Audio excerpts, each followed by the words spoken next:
할렐루야. 오늘 이곳에 오신 모든 분들을 환영하고 축복합니다. 또 온라인으로 오늘 예배에 참여하신 모든 분들도 또 축복하고 환영합니다. 우리 같이 인사 나누겠습니다. 네, 잘 오셨습니다. 은혜 받으세요. 이렇게 인사하겠습니다. 지난주에 제가 서점에 갔다가 저의 눈에 확 들어오고 저의 관심을 끄는 책이 있어서 그 책을 그 자리에서 서서 읽어보았습니다. 대단한 것은 아니고요. 그림책이었는데 쭉 읽어보는데 너무나 은혜가 되고 감동이 되어서 이 내용을 좀 여러분들에게 좀 들려드려야 되겠다. 설교에 좀 인용해야 되겠다라는 그런 생각이 좀 들었어요. 그래서 그 책을 여러분들에게 잠깐 소개해 드리려고 하는데 그 책의 제목은 마음이 아플까봐 라는 그런 제목의 책입니다. 이 책은 우리의 마음을 위로하고 어루만져주는 그런 글이 아주 짧고 그림이 아주 많은 그런 책입니다. 가족, 친구, 누군가와의 이별, 아픔으로 인해서 가슴 아팠던 상처와 만나도록 돕는 책이라고 할 수 있습니다. 이 책을 제가 여러분들에게 잠깐 소개해드리면 우리 첫 장면을 좀 보여주시겠어요? 예. 두 번째 장면이요. 한 소녀가 있었습니다. 제잘제잘 할아버지 곁에서 호기심이 가득한 소녀는 갖가지 호기심에 대해서 할아버지와 이야기를 나눕니다. 다음 장면이요. 할아버지는 의자에 앉아서 책을 보고 소녀는 이야기를 합니다. 소녀의 머릿속은 세상의 호기심으로 가득 차 있었습니다. 함께 누워 밤 하늘의 별을 봐주던 할아버지. 내가 바다의 신비로움을 탐닉할 때 나를 지켜봐 주셨던 할아버지. 소녀는 새로운 사실을 발견할 때마다 기쁨에 겨웠고 그렇게 풍성하게 하루하루를 보내며 살고 있었습니다. 하루는 그림을 그린 후 할아버지의 의자로 달려갔는데 이제 그곳엔 할아버지가 계시지 않았습니다. 항상 곁에 있던 할아버지가 먼 곳으로 떠났습니다. 사랑하는 사람을 떠나보낸다는 것, 그 마음이 두려웠습니다. 그래서 마음을 꺼내서 빈병에 넣어두기로 했습니다. 그랬더니 마음이 아프지 않았습니다. 소녀는 많이 성장했습니다. 그러나 소녀는 세상에 대한 열정도 호기심도 잊어버렸습니다. 마음을 담아둔 병은 점점 무겁고 불편해졌습니다. 그러다가 자신의 어릴 적 모습과 같은 호기심 많은 소녀를 마주하며 자신의 마음을 꺼내기로 결심을 합니다. 하지만 어떻게 꺼내야 할지 기억할 수가 없었습니다. 어떤 도구로도 어떤 방법으로도 마음은 꺼내지지 않았습니다. 그때 소녀는 한 꼬마를 떠올렸습니다. 그리고 바닷가로 달려갔습니다. 그 꼬마는 병을 여는 방법을 알고 있는 듯 했습니다. 그 순간 꼬마는 그 소녀의 마음을 꺼내 주었습니다. 마음은 원래 있던 곳으로 되돌아왔습니다. 그리고 빈 의자는 다시 소녀의 상상으로 가득 채워졌습니다. 여러분, 사람들은 이별의 아픔을 경험하게 될 때 그 감정, 그 마음과 마주하는 것이 두려워서 회피해버립니다. 오늘 그림책의 소녀처럼 그 상처받은 마음을 병에 담아버립니다. 그리고 잊고 살아가죠. 치유됐다고 생각합니다. 그러나 그 상처는, 그 아픔은 치유된 것이 아닙니다. 잠시 우리 마음에 묻어둔 것뿐입니다.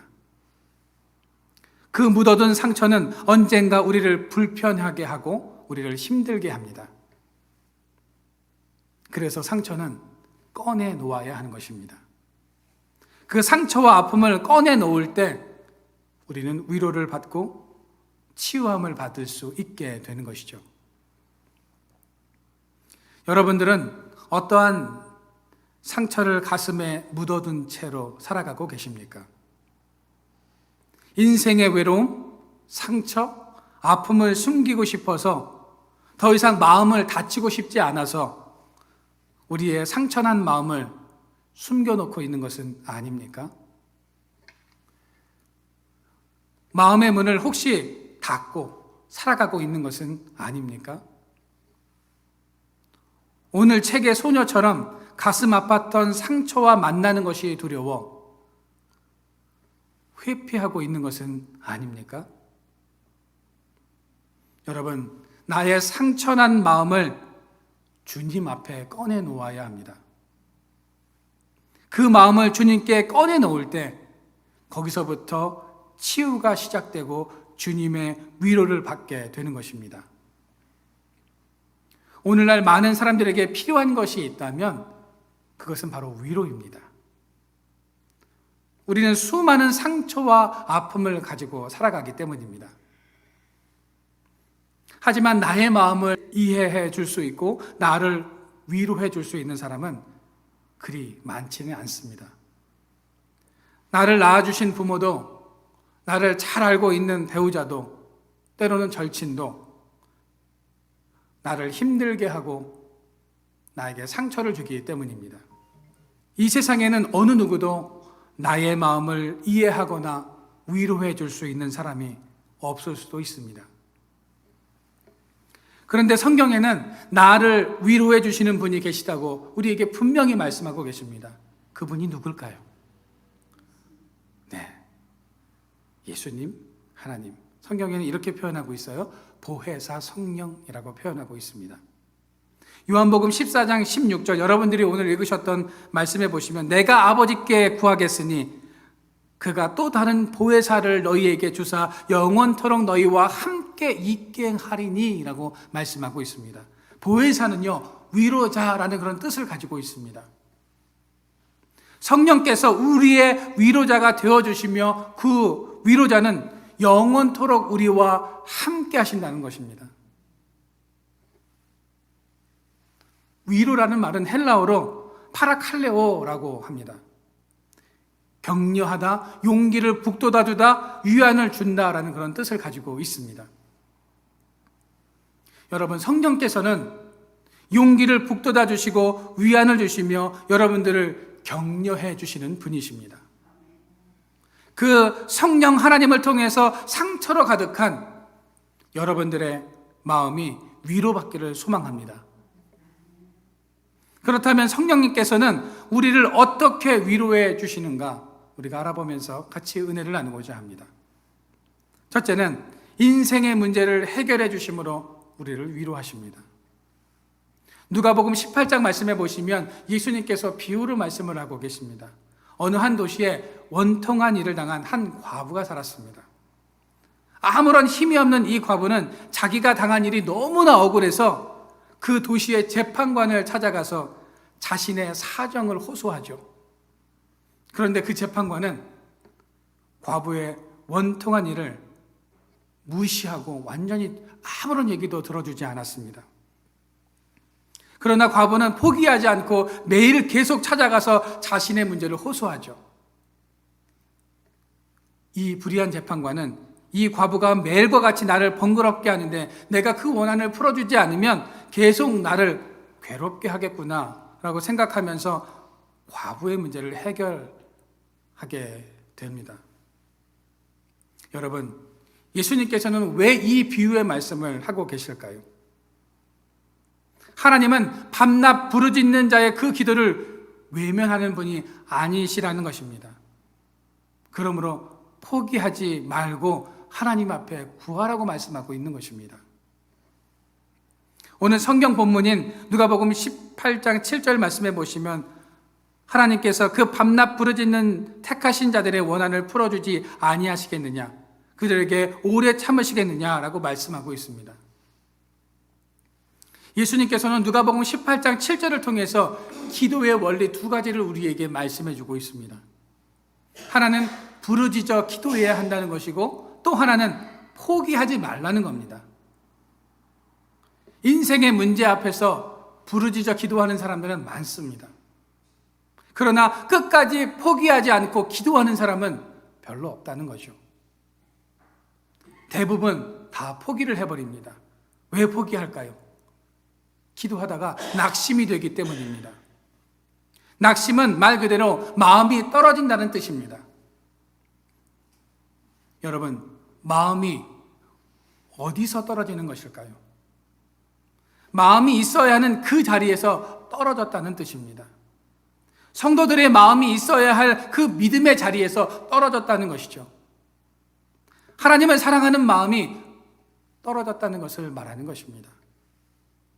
헬라어로 낙심은 에카케오라고 하는데, 고통으로 번역되는 카코스와 밖으로라는 의미가 있는 에코의 합성어로서 고통과 번민에 처해 있는 상황에서 밖으로 나오고 싶은 마음이라고 이렇게 해석할 수 있습니다. 고통과 번민으로 인해서 하나님에 대한 어떤 소망도 기대감도 없다는 의미입니다. 하나님께서 왜 나에게 이런 고통과 번민을 주시는지 이해가 되지 않아서 하나님과 멀어진 상황을 말하고 있는 것입니다. 다시 말해서 낙심은 고통에 처해 있으면서도 하나님께 어떤 기대와 소망도 두지 않고 상황을 포기하는 부정적인 마음이나 태도를 말하는 것입니다. 여러분, 인생의 절박한 문제에 직면하게 되면 사람들은 누구나 다 흔들리게 되어 있습니다. 그 흔들림을 믿음으로 이겨내는 사람은 기도의 사람이 되지만, 삶의 절박한 문제로 흔들리거나 하나님께 소망을 두지 않고 부정적인 마음을 갖는 사람은 낙심의 사람이 되는 것입니다. 여러분, 믿음과 소망은 기도에서부터 시작됩니다. 우리가 기도할 때 하나님께서 우리에게 믿음도 주시고 소망도 주셔서 우리를 위로하신다고 말씀하고 계십니다. 시편 50편 15절에 보시면, 환난 날에 내게 부르짖으라. 내가 너를 건지리니 내가 나를 영화롭게 하리라 라고 말씀합니다. 우리 하나님은 우리를 환난에서 건져주실 뿐만 아니라 영화롭게 해주시고 위로해 주시는 하나님이심을 믿으시기를 바랍니다. 출애굽기 3장 7절 말씀에 보시면, 여호와께서 이르시되 내가 애굽에 있는 내 백성의 고통을 분명히 보고 그들이 그들의 감독자로 말미암아 부르짖음을 듣고 그 근심을 알고 라고 말씀하고 있습니다. 하나님께서는 노예로 신음하고 고통당하고 있는 이스라엘 백성들의 상황을 보고 계셨습니다. 또한 그들의 근심도 알고 계셨습니다. 그래서 그 백성들을 애굽에서 구원해 주셨습니다.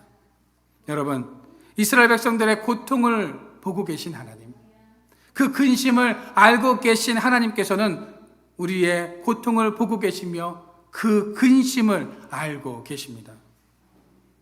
그 하나님께 우리가 부르짖어 간구할 때 하나님께서는 우리를 구원해 주시는 것입니다. 여러분, 지금 우리 가정과 우리 인생 가운데 억울하고 속상한 일들이 언제든 일어날 수 있습니다. 그럴 때 우리는 기도해야 합니다. 기도할 때 하나님께서 우리의 부르짖음을 들으시고 기도에 응답해 주실 뿐만 아니라 억울하고 속상한 것을 대신 갚으시며 우리를 위로해 주십니다. 하나님은 우리의 모든 상황을 지켜보고 계신 분이십니다. 분명 하나님께서 이 모든 상황을 아시기에 모든 것을 위로하시며 회복시켜 주실 것을 믿고 오늘도 부르짖는 인생들이 되시기를 주님의 이름으로 축원드립니다. 두 번째로, 믿는 자의 눈물을 씻어주시며 위로해 주십니다. 요한계시록 7장 17절 말씀 우리 같이 다시 한번 읽어볼까요? 시작. 이는 보좌 가운데 계신 어린 양이 그들의 목자가 되사 생명수 샘으로 인도하시고 하나님께서 그들의 눈에서 모든 눈물을 씻어 주실 것임이라. 아멘. 여러분, 우리는 이 땅을 살아가면서 참 많은 눈물을 흘립니다. 기쁨의 눈물, 감격의 눈물을 흘리기도 하지만 슬픔의 눈물, 처절한 그런 눈물을 더 많이 흘리며 살아갑니다. 신경림 시인의 갈대라는 시에 보면 언제부터인가 갈대는 속으로 조용히 울고 있었다. 그런 어느 날 밤이었을 것이다. 갈대는 그의 온몸이 흔들리고 있는 것을 알았다. 바람도 달빛도 아닌 것, 저를 흔드는 것이 제 조용한 울음인 것을 까맣게 몰랐다. 산다는 것은 속으로 이렇게 울고 있는 것이라는 것을 그는 몰랐다. 우리는 한 세상을 살아가면서 참으로 눈물겨우며 고통스럽고 억울한 일들을 수없이 당하며 살아갑니다. 때로는 어린아이같이 엉엉 울기도 하고 몸부림칠 때도 있습니다. 남몰래 눈물을 흘릴 때도 있고 조용히 나 혼자 엎드려 한숨 지으며 흐느낄 때도 있습니다. 그럴 때 우리는 누구를 기억해야 할까요? 모든 눈에서 눈물을 닦아주시는 성령 하나님을 기억해야 합니다. 성령님은 우리들의 기도를 들으시고 위로해 주시는 분이시기 때문입니다. 사무엘상 1장에 보면 한나가 속상해서 눈물을 흘리며 하나님 앞에 나와 술 취한 여자와 같이 애통하게 처절하게 울부짖으며 기도합니다. 그때 하나님께서 그의 기도를 다 들으시고 그의 눈에서 눈물을 씻어주시며 한나의 얼굴에 다시 수색이 없도록 사무엘이라는 자녀를 주심으로 기도에 응답해 주시고 축복해 주셨습니다. 나인성 과부의 하나밖에 없는 외아들이 죽었을 때 온 동네 사람들과 과부는 눈물을 흘리면서 그 상여를 따라갔습니다. 그때 예수님께서는 상여를 멈추시게 하시고 죽은 청년을 다시 살려주심으로 슬퍼하는 과부의 눈물을 씻어주셨습니다. 오늘 여러분들도 눈물을 씻겨주시고 위로하시는 성령님께 모든 삶의 문제를 다 쏟아내시기를 바랍니다. 그럴 때 성령님은 여러분들을 위로하십니다. 슬픔이 기쁨이 되고 탄식이 변하여 찬송이 되게 하십니다. 여러분, 우리의 눈물을 닦아주시고 씻어주시는 성령님을 늘 의지하는 삶을 살아가는 저와 여러분들의 삶이 되어지기를 주님의 이름으로 축원합니다. 세 번째로 믿는 자의 상처를 싸매 주시며 위로해 주십니다. 오늘 시편 147편 3절 말씀에 보시면 상심한 자들을 고치시며 그들의 상처를 싸매시는도다 라고 말씀하고 있습니다. 하나님은 상심한 자들을 고치시고 그들의 상처를 싸매주시는 사랑의 하나님이십니다. 우리들은 이 땅을 살아가면서 누구나 예외 없이 여러 가지 삶의 문제를 경험하며 살아갑니다. 문제가 없는 사람이 아무도 없다는 거죠. 수많은 고통과 정신적 갈등 때문에 현대인들은 내적 상처를 가지고 살아갑니다. 그 찢기고 깨어진 우리의 마음을 고치시고 그 상처를 아물게 해주시고 치료해 주시는 분이 바로 성령 하나님이시다라는 겁니다. 성령 하나님은 우리의 마음을 나보다 더 잘 알고 계십니다. 그래서 그 성령 하나님께 우리가 간구하고 우리의 마음을 쏟아내야 한다는 것입니다. 복음서를 보면 예수님께서도 상한 갈대와 같이 인생에 상처 입은 사람들을 모두 싸매주셨습니다. 3번이나 예수님을 부인하고 예수님을 멀리 떠났던 실패한 베드로에게도 찾아가셔서 그 아픈 상처를 싸매주시고 그 믿음을 회복시켜 주셔서 제자로서의 삶을 살아가도록 해주셨습니다. 이처럼 주님은 우리의 상처를 치료해 주시고 그 아픈 고통을 통하여서 오히려 우리를 더 성장시켜 주시는 분이심을 믿으시기를 바랍니다. 여러분, 우리는 상처를 통해서 더욱 성숙해지는 것입니다. 상처가 있기 때문에 하나님을 더 의지하고 더 하나님께 기도하게 되는 것입니다. 좋은 생각이라는 책에서 읽은 간증의 내용입니다. 아빠의 위로라는 그런 간증이었습니다. 그 내용은 이런 겁니다. 여행에서 돌아오던 길에 한 가족이 큰 사고를 당합니다. 그 사고로 차에 타고 있던 딸은 두 개의 목발 없이는 걸을 수 없게 되었습니다. 그녀보다는 덜했지만 그녀의 아빠도 목발 없이는 걸을 수 없게 되었습니다. 그녀가 사춘기를 보내며 죽고 싶을 정도의 열등감에 시달렸을 때, 밥도 먹지 않고 책상에 엎드려 울고 있을 때 위로가 되었던 사람은 바로 그녀의 아빠였습니다. 그녀의 아빠는 딸과 똑같은 아픔을 가지고 있었기 때문에 딸의 아픔을 낱낱이 알고 있었습니다. 아빠의 사랑으로 그녀는 무사히 그 사춘기 시절을 잘 넘겼고 대학에 입학하게 되었습니다. 그리고 입학식을 끝내고 나올 때였습니다. 차도로 한 꼬마 아이가 뛰어나가고 있었습니다.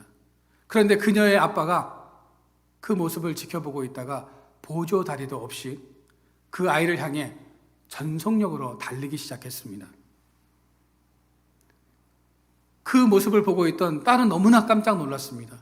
그래서 아빠를 계속 불렀는데도 아빠는 그 소리를 못 들은 척 하면서 그 아이를 안아서 그 사고를 잘 피하게 되었고, 그리고 바닥에 던져놓았던 그 목발을 옆구리에 끼고 그냥 묵묵하게 그 딸을 지나쳐 가버렸습니다. 그녀는 너무 놀라서 엄마 봤냐고, 아빠가 저렇게 뛰는 모습을 봤냐고 엄마에게 이렇게 이야기를 합니다.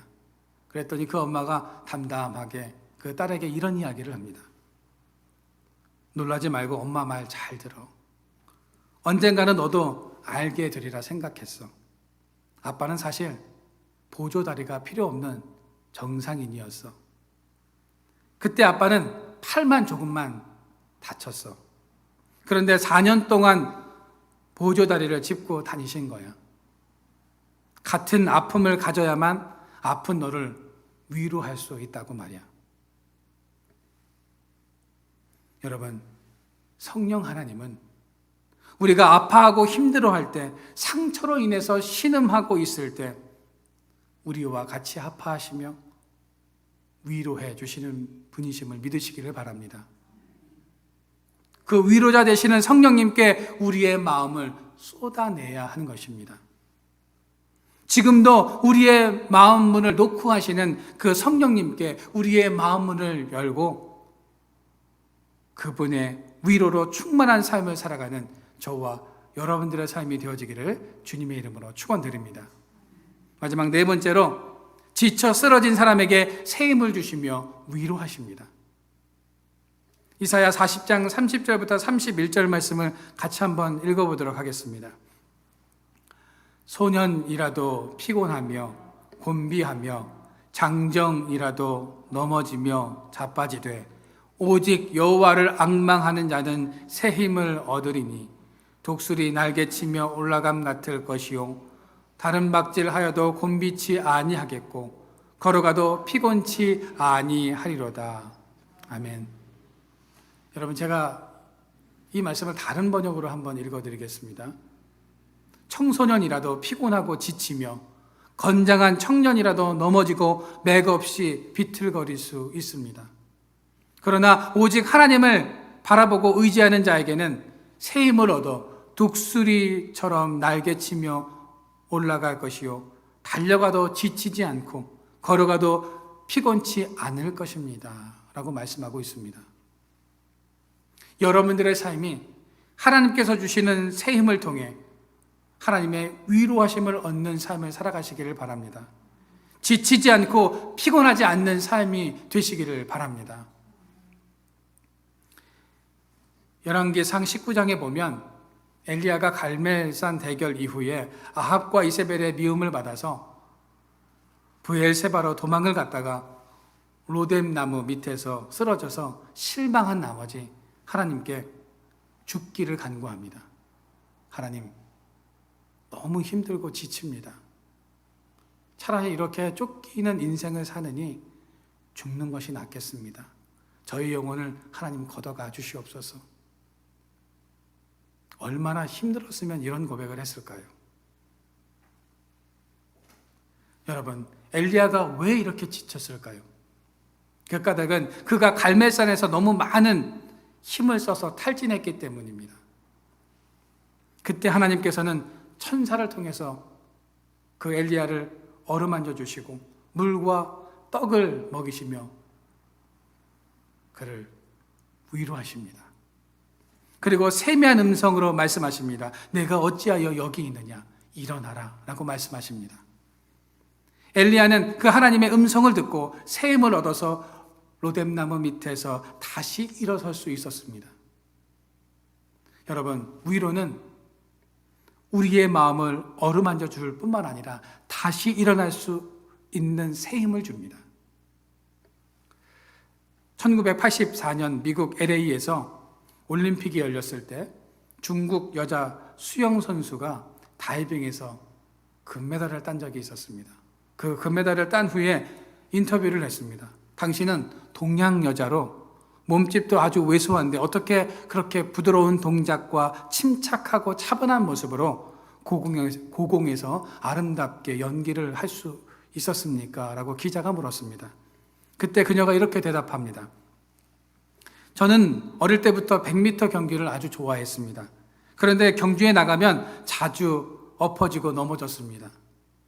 그래서 어머니는 제게 늘 이렇게 얘기하셨습니다. 사랑하는 딸아, 나는 내가 1등을 하는 것보다 넘어졌다가 일어나는 모습이 더 아름답다. 너는 아름다운 내 딸이야.